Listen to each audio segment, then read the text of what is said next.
E Lula autorizou o corte de 25 bilhões e 900 milhões de reais nas despesas obrigatórias do orçamento de 2025. O anúncio foi feito na quarta-feira pelo ministro da Fazenda, Fernando Haddad. Segundo o chefe da pasta, a economia virá de um pente fino nos benefícios sociais. Nós já identificamos, e o presidente autorizou levar à frente, 25,9 bilhões de reais de despesas obrigatórias que vão ser cortadas depois de que os ministérios afetados sejam comunicados do limite que vai ser dado para a elaboração do orçamento 2025. Isso foi feito com as equipes dos ministérios. Isso não é um número arbitrário. É um número que foi levantado linha a linha do orçamento, daquilo que não se coaduna com o espírito dos programas sociais que foram criados para o ano que vem. Mas esse é o pente fino dos benefícios? É o pente fino dos benefícios. Então, esse número já está consolidado pelos próprios ministérios. Haddad adiantou que a redução de gastos pode ser antecipada em forma de bloqueio ou contingenciamento ainda em 2024. De acordo com o ministro da Fazenda, o montante a ser bloqueado deve ser definido em 22 de julho, depois da divulgação do relatório bimestral de avaliação de receitas e despesas. O relatório de julho pode significar algum contingenciamento e algum bloqueio que serão suficientes para que o arcabouço seja cumprido. Então isso está definido, nós vamos ter a ordem de grandeza disso nos próximos dias. E aí, Adalberto Piotr, ainda bem que você está conosco para tentar traduzir, porque falou e pouco informou aí em relação de onde vão sair esses 25,9 bilhões de reais, segundo o ministro Fernando Haddad. Isso não é um número arbitrário, foi convencionado com os ministérios, mas ele teve aí muita dificuldade para explicar, né? E parte ele disse que vai vir dos benefícios sociais, que ele disse ali está um desvirtuamento no uso do recurso. O governo descobriu isso só agora? Nós estamos com 18 meses do governo, 1 ano e meio, e esse dinheiro que é do contribuinte, se há irregularidade, óbvio que precisa ser sanada, e não pode ser pago a alguém que não precisa de um benefício social.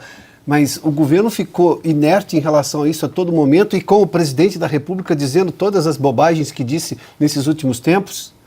Agora, ontem já houve uma reação, o dólar baixou, hoje fechou, se não me engano, em 5,40 e alguma coisa, 48, esse foi o valor.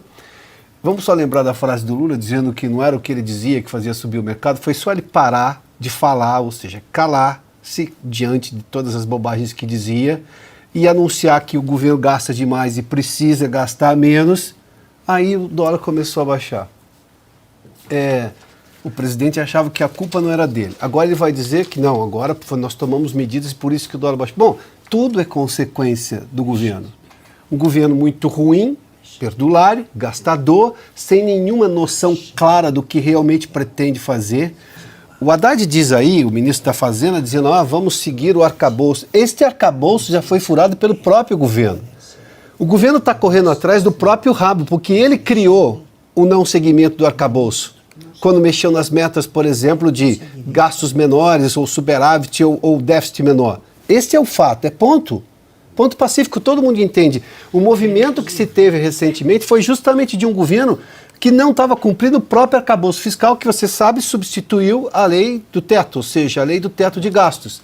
Nesta sequência toda que nós vimos, o governo continuou com um discurso ruim, eu falo justamente do dono do governo, o presidente da República, porque nenhum ministro faz absolutamente nada, não tem nenhuma autoridade moral, intelectual sobre o presidente da República, que continua falando, até terça-feira você tinha uma explosão no valor do dólar.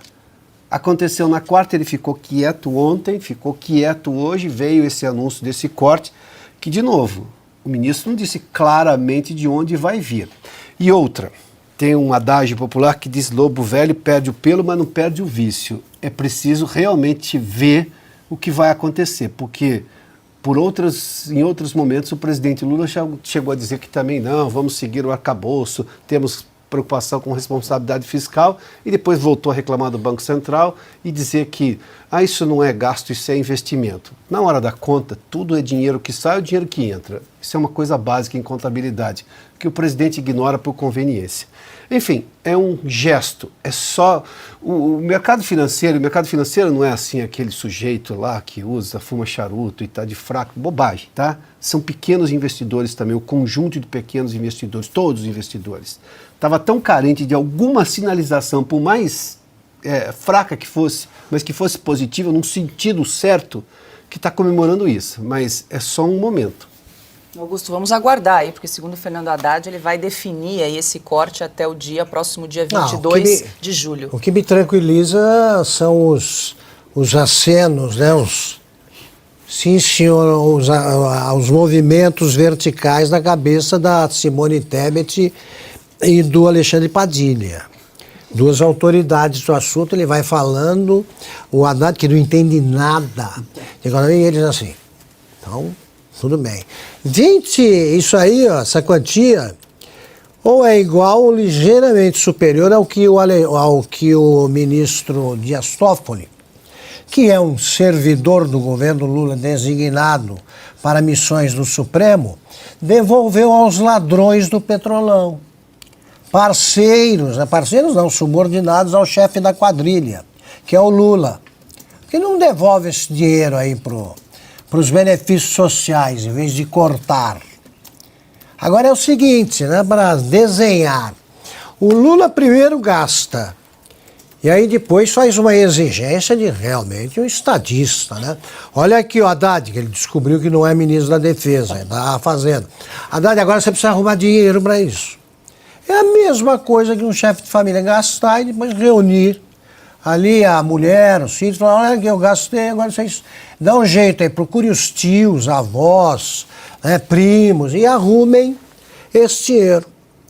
Agora, dinheiro tem, tanto que eles estão perdoando, o Lula perdoa dívidas de ditaduras africanas, ele devolve dinheiro para ladrão amigo, dinheiro tem. Não, eles querem o dinheiro dos pagadores de impostos. Augusto, a gente está exibindo novamente ali o vídeo da declaração. Olha só que coisa tranquilizadora, o Padilha. Alexandre Padilha e Simone Tebet. Padilha e Simone Tebet. Simone Tebet está com aquele olhar, assim, de quem é segura. Sabe que lida com o assunto que domina, né? É a primeira da classe. Ó, Padilha. Assim, certo. Torcendo para não fazerem nenhuma pergunta ali, né? Exatamente. Por favor, não perguntem nada. O Augusto falou das empresas da Lava Jato, o governo cedeu tempos atrás em aumentar em 50% um desconto para a empresa que assumiu corrupção. Era um acordo de leniência. É um acordo, você viu? Vocês topam pagar só a metade e ainda tem empresa que fica brava. Exatamente. Nenhum. Acho que é 4 bi que ele abriu mão, só não só foi nesse isso caso. que nós combinamos. O Haddad não tem a menor ideia do que ele está fazendo ali. A menor ideia. Ele e você olha para o defesa. Alexandre Padilha e para Simone Tebet, é mais ou menos, olha a cena, repare. Imagine duas pessoas que entram sem o tradutor simultâneo e a palestra é em japonês, Sânscrito, em sânscrito, hebraico, e eles estão sem o tradutor, assim, sabe? Então eles não têm a menor ideia do que está acontecendo ali. Eu vou repetir um negócio que faz tempo que eu não digo, mas é verdade, toda vez que eu conto acho que é mentira. É verdade, tinha um advogado em Taquaritinga que provocava uma perplexidade geral, mas também reações de admiração pelo mistério que ele estava dizendo, que no meio do júri, qual fosse o crime cometido pelo cliente dele, ele soltava a seguinte frase: nem tudo é nada, nem nada é tudo em matéria de principalmente. E os caras, alguns ficavam perplexos, alguns aplaudiam. Era uma coisa bonita do júri, eu ouvi. O que o Haddad disse não é diferente disso, não. Não é. Dá um violão para ele. É isso aí.